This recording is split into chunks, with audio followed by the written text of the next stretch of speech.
Les députés de l'opposition sénégalaise veulent mener une vie dure à Ousmane Sonko. Les nouvelles ne sont pas du tout bonnes pour Ousmane Sonko. Il est dans le collimateur de la justice internationale. Si tu veux savoir ce qui s'est passé, reste jusqu'à la fin, je t'explique tout dans cette vidéo. Mais que s'est-il passé pour que Ousmane Sonko soit visé par la justice internationale? C'est à cette question que je vais répondre dans cette vidéo. Si vous vous rappelez très bien, le 29 juin 2026, les députés sénégalais avaient procédé à l'adoption de la réforme constitutionnelle qui a été proposée par PASTEF. Au cours de cette session, souvenez-vous que Ousmane Sonko avait été obligé de faire appel aux forces de l'ordre, notamment à la gendarmerie, pour venir intervenir afin de déloger M.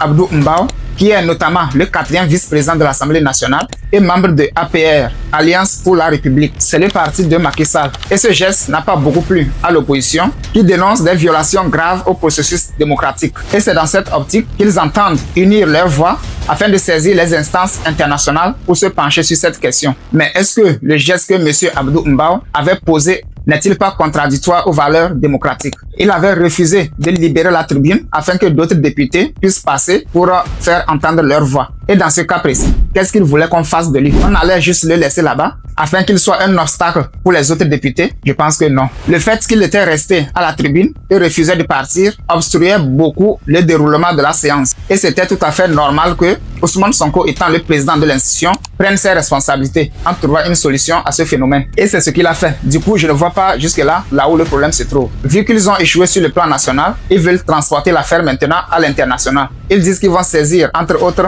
l'Union interparlementaire, l'Assemblée parlementaire de la francophonie, le Parlement de la CEDEAO, les instances de l'UEMOA et également l'Union africaine, afin que ces institutions que je viens de citer puissent se pencher sur la question sénégalaise. Et n'entendent pas se limiter là. Dans les jours à venir, ils pensent aller à la rencontre des représentations diplomatiques afin de discuter des sujets concernant le fonctionnement de l'Assemblée nationale sénégalaise. Ils accusent Sonko d'être un obstacle au bon fonctionnement de l'Assemblée nationale, puisque d'abord sa réintégration en tant que député avait été contestée. Ne parlons même plus de son élection à la tête de l'institution. Donc, c'est tout ceci qui leur fait mal et ils veulent coûte que coûte faire tomber Ousmane Sonko. Ils vont même loin en disant qu'ils vont élargir le débat en touchant les autorités religieuses et coutumières, les associations de femmes, les syndicats, les organisations de la société civile et les mouvements des jeunes. Moi, je pense simplement qu'ils veulent faire une propagande afin de saboter les œuvres de Ousmane Sonko. Ils accusent Ousmane Sonko d'avoir fait appel aux forces de l'ordre afin de déloger, d'expulser un député, un élu du peuple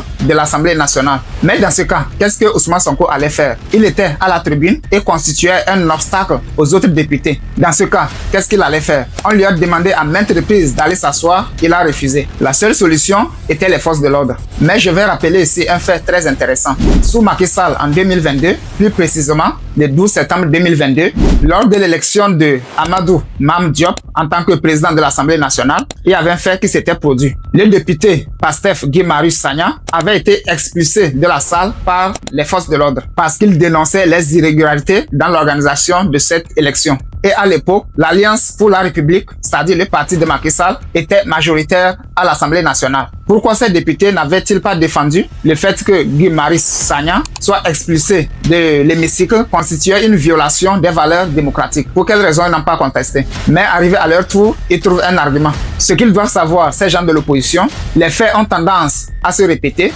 et les faits sont également têtus. L'histoire ne ment pas.